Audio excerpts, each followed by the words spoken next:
first verse, ocean waves come up, ocean waves go down, but the ocean always remains. Be the ocean, not the waves. In this case, it is clear we are not talking about ocean and waves, but we are talking about our true nature, our consciousness, our awareness. And in awareness, which we are, which is the ultimate subject, phenomena come like waves, phenomena go like waves falling back into the ocean. And this verse tries to convey the message to be more ocean-like rather than wave-like, because in general we constantly pay attention to the waves and the ocean in the background gets forgotten.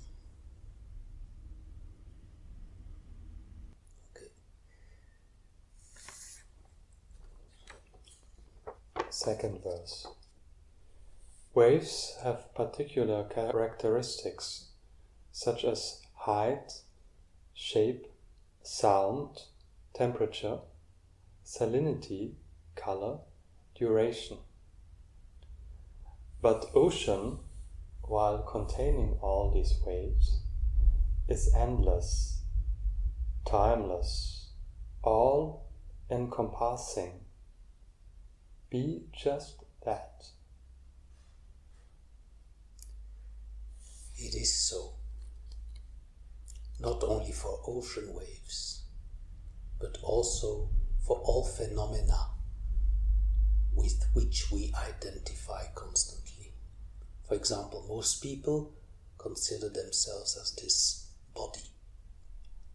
The body has a certain height, this kind of a weight, certain color, certain characteristics. But that in which this body appears and can be noticed, that stuff, let's call it stuff, has none of those characteristics. It's just like boundless open space in which sensations of the body come and go, and those sensations are also bound in time and in space. Same can be said for any other phenomena. For example, thoughts and feelings. Also, they have a certain duration, they have certain context, you can describe them.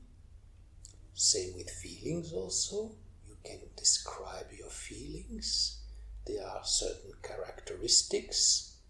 But that again, in which thoughts and feelings come and go, like the waves, that is boundless, infinite space, which doesn't share any of those limited characteristics. So, I believe this is what this verse refers to.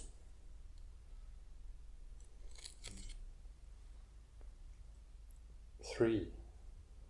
Let's illustrate what I mean with an example. Let's think for a few seconds about a tulip. A tulip wave arises anew. Maybe it's a yellow tulip, maybe a red one. But the ocean space in which each of these tulip waves rises up is common to all of us. Everlasting background, always there at every moment of our lives. That space is the ocean. I already described how thoughts have all these characteristics, while the ocean background is boundless, example illustrates this fact. If I would be here in a room with 20 people and I would speak about a tulip, each person might get a different tulip thought. One would think about a red tulip, the next one he sees a yellow tulip, the next one a pink tulip, etc., etc., etc. But all these waves, all these flower thoughts have different context, different contents in fact, and that is so. But the space in which this tulip wave arises, the space is the same for each and every one of us. And I would even add to that, it is actually one space for all, not each different spaces. So that is what this verse aims to convey.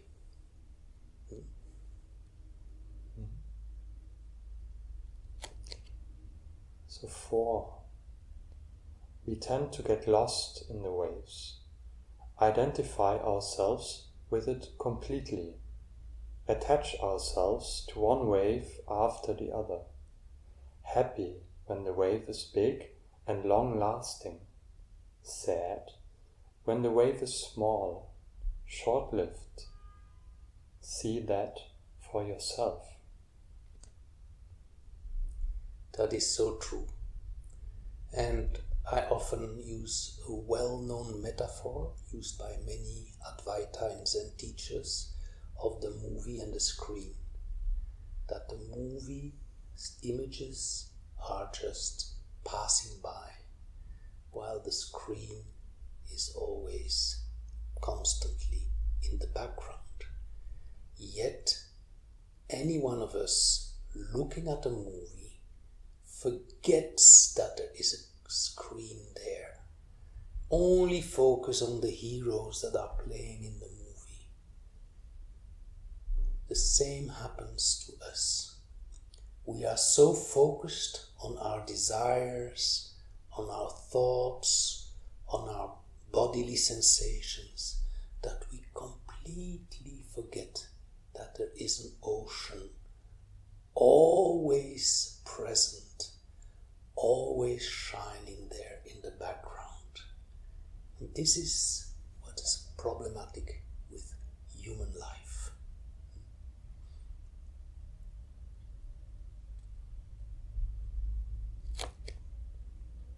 Number 5. We are very much like this surfer, jumping with a surfboard from wave to wave, busy mastering them and shouting, "Aha, I master this wave. Aha, I master that wave."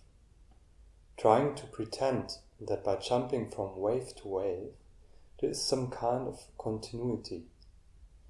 But the true continuity is the ocean, not the surfer. The master surfer is just like another wave. That is so correct.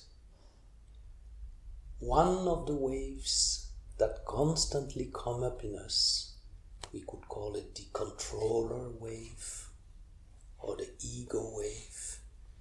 It's like this surfer jumping from one wave to the other and thinking that it controls the waves, and it gets very unhappy because in fact it is doing a very poor job in controlling the waves, because the waves, they just do what they want in life.